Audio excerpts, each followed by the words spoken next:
नमस्कार, आदाब, सत श्री अकाल। मैं डॉक्टर एसपी सिंह, एकता हेल्थ केयर, मोहाली, चंडीगढ़ से। अभी थोड़े दिन पहले मैंने एक वीडियो डाली थी कि प्रिवेंट एमरजेंसी विद होम्योपैथी। आज मैं उसका दूसरा पार्ट जो है वो बनाने जा रहा हूँ। देखिए, मैंने उसमें बताया था कि एमरजेंसी क्रिएट होती कैसे है, कि एमरजेंसी क्रिएट हमारी अपनी ही जो है बेवकूफ़ी की वजह से कह लो, या हमें नॉलेज ना होने की वजह से क्रिएट होती है। मैं आपको एग्जांपल देता हूँ और मैं आपको बताता हूँ कि कैसे मैं एमरजेंसी को हैंडल करता हूँ। और बहुत आसान है, होम्योपैथी से एमरजेंसी को हैंडल करना कोई मुश्किल काम नहीं है। थोड़ा सा एक्सपीरियंस चाहिए और थोड़ा सा कॉन्फिडेंस चाहिए, क्योंकि मैंने देखा है कि होम्योपैथ डॉक्टर जो हैं वो इनएक्सपीरियंस्ड हैं, उनमें इतना कॉन्फिडेंस नहीं है कि वो मेडिसिन दे सकें कॉन्फिडेंस के साथ। और वो क्या करते हैं, वो रिस्पॉन्सिबिलिटी ही नहीं लेते पेशेंट की, और वो पेशेंट को बोलते हैं नहीं नहीं नहीं, आप ऐसा करो, आप एलोपैथिक दवाई ले लो, आप एमरजेंसी में चले जाओ, ऐसा कर लो, वैसा कर लो। लेकिन इसके लिए कॉन्फिडेंस की ज़रूरत होती है, और आपको इतना एक्सपीरियंस होना चाहिए कि आपको पता होना चाहिए कि मैंने ऐसे केसेस पहले हैंडल किए हैं और अब भी करूँगा तो हो जाएगा। तो मैं आज आपको थोड़े ऐसे ही मतलब केसेस की एग्जांपल दूंगा। जैसे हाइपरटेंशन है, हाई बीपी है। अब हाई बीपी की समस्या जो है बड़ी कॉमन है, और लोग क्या करते हैं, लोग जो है वो एंटी हाइपरटेंसिव टैबलेट लेने लगते हैं। लेकिन होता क्या है कि वो अपना खान पान, वो अपने स्ट्रेस फैक्टर्स, वो अपने आसपास का एनवायरनमेंट ठीक करने नहीं करते, और वो टैबलेट पे डिपेंड होने लगते हैं। लेकिन टैबलेट जो है वो उसका जो है लिमिटेड यूज़ है। वो जो है आपके जो फैक्टर्स हैं उस पर जो काम कर रहे हैं, आपकी जो हाई ब्लड प्रेशर है उसको कंट्रोल नहीं होने देंगे अगर आप उनको कंट्रोल नहीं करोगे। तो कि आप स्ट्रेस आपको ज़्यादा है, आपका खान पान सही नहीं है, तो क्या होगा कि टैबलेट काम करना बंद कर देगी, और अचानक क्या होगा कि जो है बीपी जो है शूट कर जाएगा। और बीपी शूट करेगा तो आपको पता भी नहीं चलेगा, और अचानक से क्या होगा कि नाक से ब्लीडिंग शुरू हो जाएगी, या ब्रेन स्ट्रोक हो जाएगा, या हार्ट अटैक हो जाएगा, कुछ ऐसा, मतलब कि सीरियस कॉन्सिक्वेंस कोई ऐसा हो जाएगा, और फिर आपको इमरजेंसी में जाना पड़ेगा। तो इसका मतलब ये है कि आप उस इमरजेंसी में ना जाओ, तो उसके लिए आपको क्या करना होगा, आपको प्रिकॉशंस लेनी होगी, आपको अपना एनवायरनमेंट ठीक करना होगा, आपको अपना खान पान सही करना होगा, जो डॉक्टर करवाते नहीं हैं। तो सबसे पहले तो आप ये देखें कि आपके जो हाइपरटेंशन है, आपकी जो हाई ब्लड प्रेशर का कारण क्या है। कारण क्या उसमें स्ट्रेस है, क्या उसमें एनवायरमेंटल कंडीशंस हैं, क्या उसमें आपका खान पान है, या आपके कोई बैड इनहेरिटेंस का फैक्टर है कि पीछे आपके फैमिली में किसी न किसी को हाइपरटेंशन रही है। तो ये फैक्टर्स जब तक आप कवर नहीं करोगे तो डेफिनेटली एमरजेंसी क्रिएट हो जाएगी। तो इस एमरजेंसी को क्रिएट होने से बचाया जा सकता है। और सपोज करो एमरजेंसी क्रिएट हो भी जाती है, तो भी अगर सपोज करो किसी के नाक से ब्लीडिंग होने लगी, कि बहुत सीवियर जो उसके नाक से खून आने लगा, तो भी होम्योपैथी उसको इमीडिएटली कंट्रोल कर सकती है, और मैंने ऐसे केसेस को हैंडल किया है। तो इसलिए एक तो ये एक इमरजेंसी का कारण है। दूसरा कारण आप ले लो कि जैसे बच्चों को निमोनिया हो जाता है। अब निमोनिया जो है वो क्या प्रॉब्लम है, वो है कि लंग्स के अंदर एक पर्टिकुलर पार्ट जो होता है फेफड़े का, लंग्स का, वो उसमें इन्फ्लेमेशन हो जाती है, वहाँ रश ऑफ ब्लड होता है, ब्लड वहाँ इकट्ठा हो जाता है। इकट्ठा होने से वो एरिया जो है उसमें जो है निमोनाइटिस हो जाती है, आप कह सकते हो उसको। वो एरिया जो है इन्फ्लेम कर जाता है, फिर जो है स्प्यूटम में, उसके थूक में ब्लड आने लगता है, खांसी आने लगती है, मोशंस लग जाते हैं, फीवर हो जाता है, बहुत सारी प्रॉब्लम्स उसमें आ जाती हैं। तो क्या करते हैं लोग, फटाफट लेके उसको इमरजेंसी में चले जाते हैं। तो वहाँ क्या होता है कि वो एंटीबायोटिक्स देके जो उस एपिसोड को वो कंट्रोल कर लेते हैं। लेकिन वो जो वहाँ जो एरिया जो अफेक्ट हुआ है निमोनिया से, वो एरिया जो ठीक नहीं होता, वो रिकवर नहीं होता। वो वहाँ जो है जो रेजोल्यूशन वहाँ होनी चाहिए, जो एरिया वहाँ से साफ़ हो जाना चाहिए ब्लड से, वो साफ़ नहीं होता, और बच्चे को बार बार ऐसे एपिसोड्स आने लगते हैं, और बच्चे को बार बार इमरजेंसी में लेके जाना पड़ता है। तो मैं लोगों को समझाता हूँ ये बात कि आप बच्चे को सही तरीके से अगर हैंडल करोगे, उसको सही मेडिसिन मिल जाएगी, तो बच्चे को बार बार ऐसे एपिसोड्स नहीं आएंगे। और दूसरी बात ये है कि अगर किसी को निमोनिया अगर हुआ है चाहे वो बच्चा हो, चाहे वो बूढ़ा हो, किसी को भी। अगर आप उसको सही तरीके से हैंडल नहीं करोगे तो क्या होगा कि वो घर कर जाएगा, वो परमानेंट सेटल हो जाएगा वहाँ, और फिर वो प्रॉब्लम क्रिएट करता रहेगा। फिर अस्थमा, फिर टीबी, ये सारे स्टेप्स उसमें आएंगे।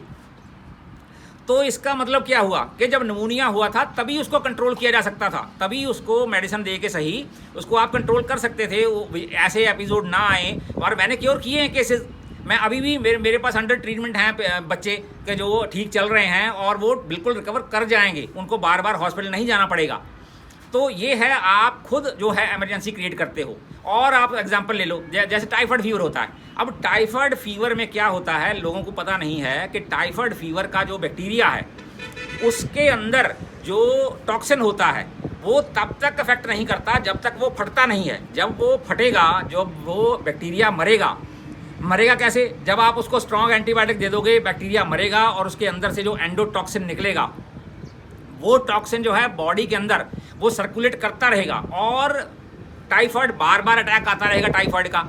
और जब बार बार अटैक आएगा तो फिर आपको हॉस्पिटल जाना पड़ेगा। तो क्या हुआ, इसका मतलब यही है कि आप इमरजेंसी खुद क्रिएट कर रहे हो, और उसको अगर सही तरीके से हैंडल कर लोगे तो टाइफाइड प्रॉपरली क्योर हो जाएगा। और वो होम्योपैथिक मेडिसिन उसके लिए बेस्ट है। होम्योपैथिक मेडिसिन से टाइफाइड फीवर बिल्कुल प्रॉपरली क्योर हो जाएगा, और फिर वो एपिसोड जो बार बार नहीं आएंगे, बार बार जो रिकरेंट अटैक्स आते हैं टाइफाइड के, वो नहीं आएंगे। अच्छा, और एग्जांपल ले लो आप। और जैसे आप देखो कि किसी बंदे को फ्रैक्चर हो जाता है, हड्डी टूट जाती है। अब हड्डी टूटने से क्या होता है कि सबसे पहले तो उस हड्डी को सेट किया जाए, उसको अगर टांग पे अगर हड्डी टूटी है तो उसको प्लास्टर किया जाए। प्लास्टर लगाने के बाद उसको हड्डी को जोड़ने के लिए सबसे बेस्ट है होम्योपैथिक मेडिसिन, जो लोगों को पता ही नहीं है। मेरी एक वीडियो है जो इंजरी पे मैंने बनाई हुई है, और उसमें मैंने सारी मेडिसिन एक्सप्लेन कर रखा है कि कौन सी इंजरी के लिए कौन सी मेडिसिन है। सिर्फ मेरी वही वीडियो जिसमें मैंने मेडिसिन के बारे में बताया हुआ है, और उसमें मैंने जो फ्रैक्चर की मेडिसिन है उसके बारे में मैंने बता रखा है। और फ्रैक्चर की बेस्ट मेडिसिन है वो, और कोई मेडिसिन, कोई एंटीबायोटिक, कोई पेन किलर, कुछ भी आप दे के उस हड्डी को जोड़ नहीं सकते। हड्डी या तो जुड़ेगी अपने आप, या फिर अगर उसको जल्दी जोड़ना है आपने तो फिर आप होम्योपैथिक मेडिसिन की हेल्प लो, और होम्योपैथिक मेडिसिन से बड़ी जल्दी हड्डी जो है वो जो उसका जॉइंट जो लग जाएगा, हड्डी जुड़ जाएगी, और पेशेंट को फिर बाद में सफ़र नहीं करना पड़ेगा। और एग्जांपल ले लो आप, जैसे यूरिन ब्लॉक हो जाता है कि अचानक से यूरिन ब्लॉक हो गया पेशेंट का, और पेशेंट को इमरजेंसी में लेके जाना पड़ा, उसको कैथेटराइज करना पड़ा, तब जाके यूरिन आया। तो ऐसा जो ऐसे जो सर्कमस्टांस क्रिएट हो जाते हैं, क्यों हो जाते हैं? क्योंकि पेशेंट ने पहले ख्याल नहीं किया उसके बारे में, वो अवेयर नहीं था। जब उसकी जो है प्रोस्टेटिक ग्लैंड जो है एनलार्ज हुई, प्रोस्टेटिक ग्लैंड में प्रॉब्लम आने लगी, तो उसने क्या किया, उसने कोई टैबलेट लेके वो यूरिन को चलता रखा। लेकिन अचानक क्या हुआ कि उसको पता ही नहीं चला कि उसकी जो ग्लैंड है वो धीरे धीरे एनलार्ज कर रही है, और एक टाइम आएगा अचानक से जो है यूरिनरी पैसेज जो है बंद हो जाएगा, तो फिर उसको इमरजेंसी में लेके जाना पड़ेगा। लेकिन ऐसी कंडीशन क्रिएट ना हो उसके लिए है कि प्रॉपर अल्ट्रासाउंड होना चाहिए, और अल्ट्रासाउंड के बाद पता चलेगा कि क्या कंडीशन है, उसके लिए प्रॉपर मेडिसिन दी जाए। और सबसे बड़ी बात कि इसके साथ, मेडिसिन के साथ, उसका खान पान सही कराया जाए। अगर आप उसका खान पान सही नहीं कराओगे, और सपोज करो उसको साथ में ब्लड प्रेशर हाई की प्रॉब्लम है, उसका ब्लड प्रेशर हाई है और वो हाई बीपी की गोली ले रहा है, तो आपको पता होना चाहिए कि हाई बीपी जो है, हाई बीपी की जो टैबलेट है वो भी एक कारण है प्रोस्टेटिक ग्लैंड एनलार्जमेंट का। और आप बीपी को हैंडल नहीं करते प्रॉपरली, आप उसको बोल रहे हो कि टैबलेट तो आप लेते रहो, और धीरे धीरे उसका जो है प्रोस्टेटिक ग्लैंड जो है अपसेट हो रहा है, और फिर एक दिन आया कि यूरिन बंद हो गया बिल्कुल, तो फिर उसको इमरजेंसी में लेके जाना पड़ा। तो इमरजेंसी क्रिएट होने क्यों देते हो? ऐसा इसको बचाया जा सकता है अगर आप उसकी हाइपरटेंशन को प्रॉपरली हैंडल किया जाए और उसकी गोली को बंद करवा दिया जाए जिसके कारण वो ऐसा हो रहा है, और प्लस उसका जो एनलार्जमेंट ऑफ उसका जो प्रोस्टेटिक ग्लैंड है उसको प्रॉपर मेडिसिन से उसको ठीक किया जाए, तो ऐसी इमरजेंसी कभी क्रिएट होगी नहीं। हाँ, और एग्जांपल आप ले सकते हो इसकी, और एग्जांपल है जैसे अस्थमा है। देखो अस्थमा जो है वो कंडीशन क्यों क्रिएट होती है कि या तो उसको पीछे विरसे में उसको आया अस्थमा, उसके पीछे किसी को, पेरेंट्स को, ग्रैंड पेरेंट्स में किसी को अस्थमा रहा है और उसको आ गया, उसको कोई किसी चीज़ की एलर्जी है जिसके कारण अस्थमा हो जाता है, उसको अटैक आ जाता है उसको, या ये कहो कि उसको निमोनिया पहले हुआ था, निमोनिया के बाद उसको अस्थमा क्रिएट हो गया, बन गया।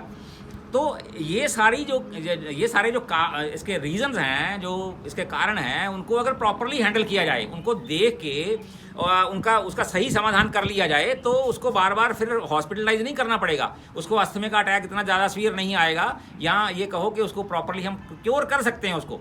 लेकिन लोगों को पता नहीं है, इसलिए लोग क्या करते हैं, बार बार वो डेरिफाइन ले ली, अमाइनोफाइन ले ली, स्टीरॉयड्स ले लिए और उसको हैंडल किया, लेकिन बार बार ऐसे एपिसोड आते रहेंगे और पेशेंट की हेल्थ जो है वो बिगड़ती रहेगी, और ज़्यादा बिगड़ेगी। इसलिए ये तरीका सही नहीं है हैंडल करने का। तो होम्योपैथी जो है वो बेस्ट मेडिसिन है। अगर किसी डॉक्टर को सही नॉलेज हो, उसको इस बात का तजर्बा हो कि कैसे ऐसी इमरजेंसी को हैंडल किया जाता है। तो देखो, मैं यहाँ बैठा हूँ चंडीगढ़ में, मोहाली में बैठा हूँ मैं, और मेरे से पेशेंट जो बड़ी दूर दूर से जुड़े हुए हैं, फ़ॉरेन से भी जुड़े हुए हैं, तो मैं यहाँ बैठा बैठा उनकी प्रॉब्लम को हैंडल कर लेता हूँ और उनको उनकी हेल्प कर देता हूँ और बताता हूँ कि कैसे इसको हैंडल करना है। और अगर वो मेडिसिन मंगवाते हैं तो उनको मेडिसिन भेज देता हूँ, और हर तरह की मेडिसिन उनके पास होती है। अगर उसको हैंडल करना पड़े तो वो बैठे बैठे घर में हैंडल कर लेते हैं, उनको किसी हॉस्पिटल में नहीं जाना पड़ता। तो मैं बार बार यही बोलता हूँ कि आप किसी क्लासिकल होम्योपैथिक डॉक्टर के साथ जुड़िए जो आपकी जेन्युइनली हेल्प करे। वो ये ना करे कि आपको पेटेंट पकड़ा रहा है वो उठा के कि ये पेटेंट ले लो, वो पेटेंट ले लो। पेटेंट से कभी पेशेंट जो है क्योर नहीं होता। हो सकता है पैचअप हो जाए, लेकिन मेरे हिसाब से तो पैचअप भी नहीं होता। पेशेंट मेडिसिन लेता रहेगा और फिर भी उसको इमरजेंसी में जाना पड़ेगा। इसलिए आप अपना जो है ब्रेन का इस्तेमाल करो, और आपको ये नॉलेज जो है जो मैं आपको दे रहा हूँ इस वीडियो के माध्यम से, ये आपको कोई नहीं देने वाला। ठीक है, मैं आपको वो फैक्ट्स बता रहा हूँ जो आपको नहीं बताएगा कोई, और आपको नहीं पता। इसलिए यही कारण है कि आप अपना जो है कमाया हुआ पैसा आप डॉक्टरों को दे रहे हो, हॉस्पिटल को दे रहे हो, खज्जल ख़राब हो रहे हो, अपनी प्रॉब्लम को बढ़ा रहे हो, और किडनी फेलियर तक नौबत आ जाती है। क्यों आ जाती है? क्योंकि आप बीपी को, शुगर को गलत तरीके से हैंडल कर रहे हो। बीपी की, शुगर की टैबलेट लेने की ज़रूरत नहीं होती, उसको आप खान पान से और बेस्ट मेडिसिन जो एक होम्योपैथ डॉक्टर को सिलेक्ट करनी आती है वो सिलेक्ट करके आपको मेडिसिन देगा, कॉन्स्टिट्यूशनल मेडिसिन देगा आपको, तो आपकी प्रॉब्लम जो है कंट्रोल में आ सकती है, स्टेबल हो सकती है, और आपको फिर बार बार जो है कुछ भी ऐसा फेस नहीं करना पड़ेगा। तो आज के लिए इतना ही। Thank you very much.